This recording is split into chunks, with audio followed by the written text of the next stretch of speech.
Ratillon Tchofa, voilà, désolé, autant pour moi. Ratillon Tchofa, bienvenue encore à vous, chers invités. Et c'est toujours le débat qui se poursuit. Donc, la question, en fait, on a parlé tout à l'heure du fait que 21 000 entreprises, PME précisément, ont été créées durant l'année 2025. Aujourd'hui, nous sommes dans l'événementiel, bien évidemment, avec vous, cher monsieur. Créer une entreprise d'événementiel au Cameroun aujourd'hui, c'est un investissement risqué, on doit le dire, ou bien c'est un secteur vraiment porteur? D'abord, Will. Donc, il y a le risque et la porte. On a dit porteur, il y a la porte et tout. Donc, il y a le risque et la porte. Mais attention, ne pas se prendre la porte, justement. Exactement, parce que c'est délicat. L'événementiel, c'est un domaine de crédibilité. Et pour se bâtir une notoriété, un an, ça peut prendre un temps fou. Oui. Lorsqu'on ne sait pas exactement ce qu'on veut. Chaque identité événementielle doit avoir sa particularité. Oui. Lorsqu'on identifie sa particularité, on sait exactement comment marcher. Mais lorsqu'on veut faire comme tout le monde, à la fois du copier-coller, ça peut prendre un temps fou. Et parfois même, vous vous retrouvez en train de faire un investissement qui n'a pas de retour. Parce que vous allez perdre en temps, perdre en argent, vous n'allez pas gagner en notoriété. Oui. C'est vraiment délicat.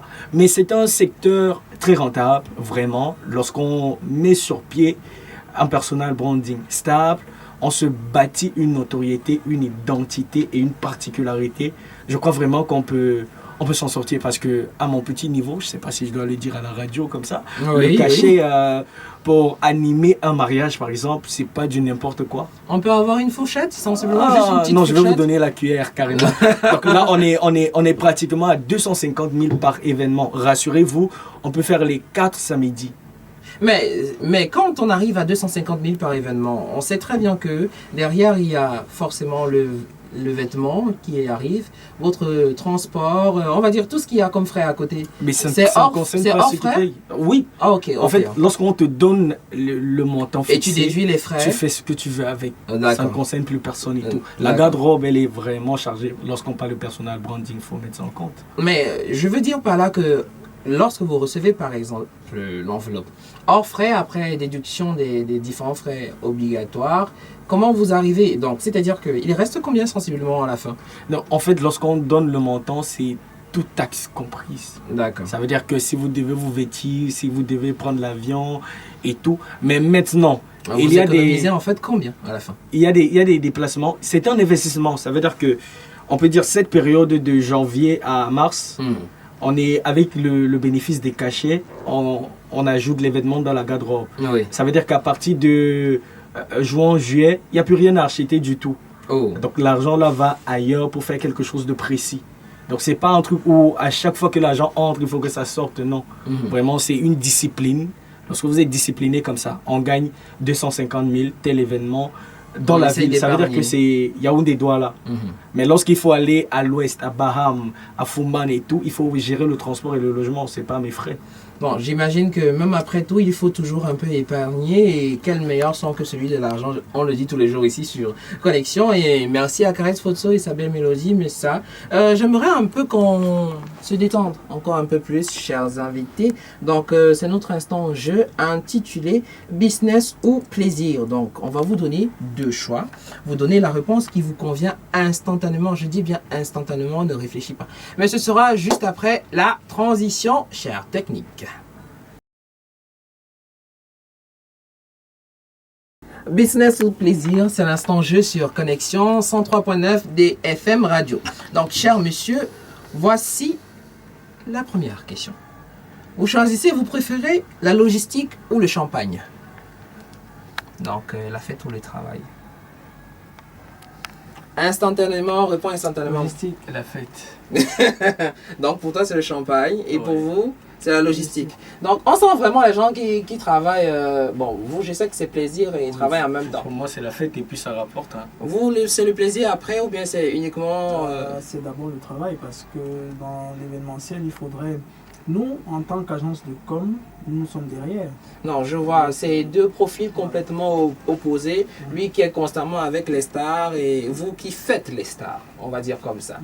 Donc, deuxième, vous préférez un contrat de 5 millions avec un client difficile ou un contrat de 1 million avec un client en or? Donc, client facile.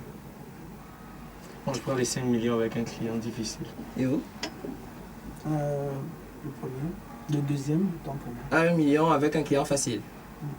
Pourquoi 5 millions avec un client difficile? Les épreuves forgent l'homme.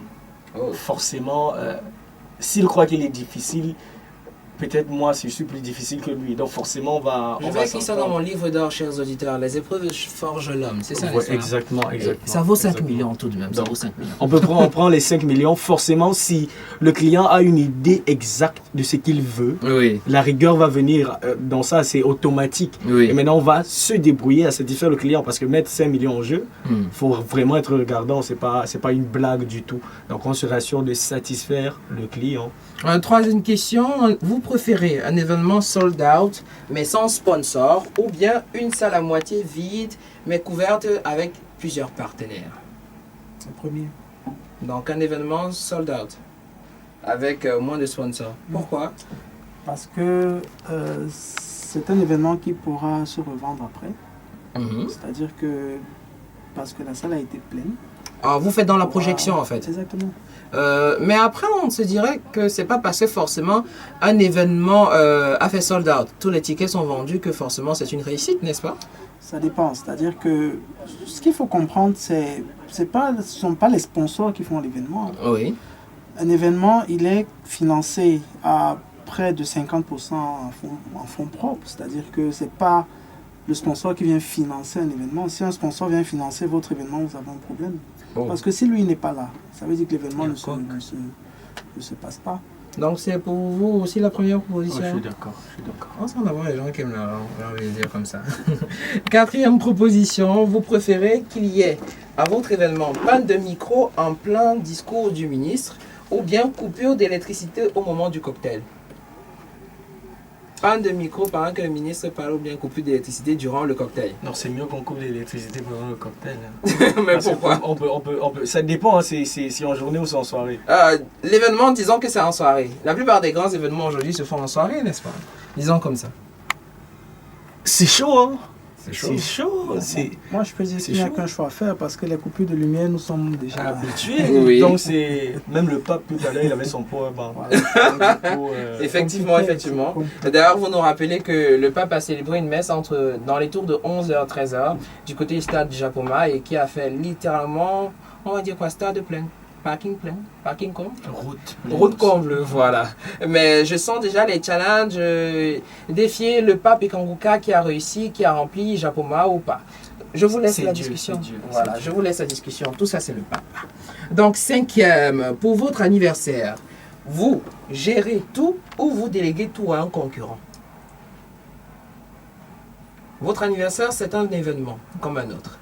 Vous préférez tout gérer vous-même parce que vous êtes expert dans la chose ou bien déléguer à un concurrent? Je ne dis pas un ami, mais un concurrent. Deuxième pour moi. Pourquoi? Je veux voir comment ils travaillent.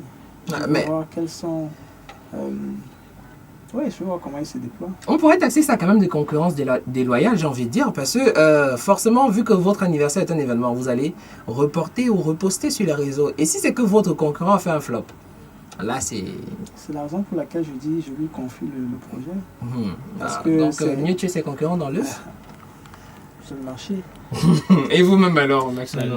Je gère tout parce que je me dis, en tant qu'événementiel, on a des équipes. Ça veut dire qu'on peut vraiment, et on n'est jamais mieux servi que par soi-même. Du coup, on aura la vision claire. Mais avoir le concurrent, on ne va pas se mentir. Même s'il souhaite bien faire le travail, il va se dire, bon, c'est la concurrence et tout. Il ne faudrait quand même pas tout donner là-bas parce qu'il peut copier, il peut. Il y a un piège du derrière coup, aussi, il ne va pas donner le maximum. C'est automatique comme ça. D'accord. Dernière proposition. Si aujourd'hui, il arriverait que vous quittiez l'événementiel tous les deux, vous préférez devenir banquier ou bien chanteur? C'est juste fun et un peu fou. Banquier ou chanteur, qui a des talents musicaux ici? Ne pense plus à lui. Je crois que j'ai fait le choix. Bon, peut-être chanteur aussi, parce que la banque, je l'ai été il y a quelques années. Voilà. Bon, qu'est-ce que vous n'avez pas fait dans votre vie, en fait, j'ai envie de dire? 12 années, on se dirait que c'est beaucoup, mais on voit quand même ça un tout petit peu petit. Hein. La chance qu'on a, c'est qu'on pratique un métier qui s'adapte à tous les secteurs d'activité. Effectivement. On a besoin d'un responsable communication dans tout.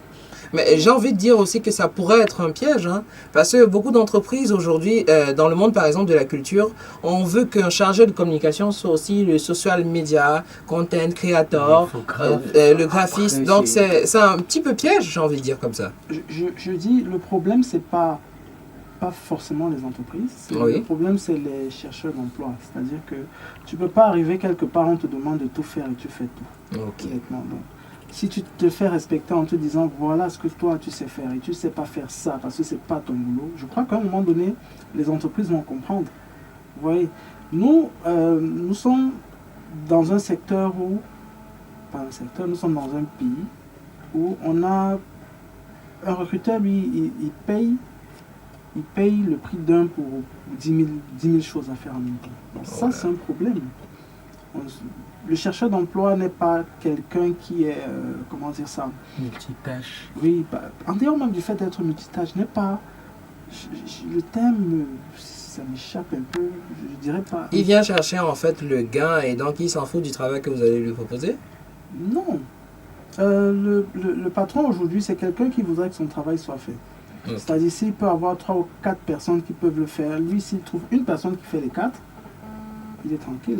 Bon, de salaire et tout, c'est une économie en fait. Mais je pense qu'on devra dire, en dehors de bien évidemment faire des économies sur le personnel, aux entrepreneurs culturels qu'aujourd'hui, il faut embaucher les bonnes personnes au bon poste et éviter l'imposture parce que sinon ça va vous plomber après dans le travail. Maintenant, s'il arrive que vous trouvez loi aux eaux dehors et puis qu'une seule personne sache faire pratiquement 1005 choses, voire 10 choses, pourquoi pas, pourquoi pas, pourquoi pas. Donc on s'achemine bientôt vers la fin de notre programme, chers invités. Avant tout, une dernière sucrerie que je vous offre en musique, on parlera de maquereau. Il faut savoir que depuis un moment, le poisson coûte hyper cher, voire rare sur nos réseaux. Donc les chutes des importations, donc dans les marchés, les poissonneries, vous allez voir de moins en moins de poissons maquereau. Maquereau, Cyril Traffet, c'est possible?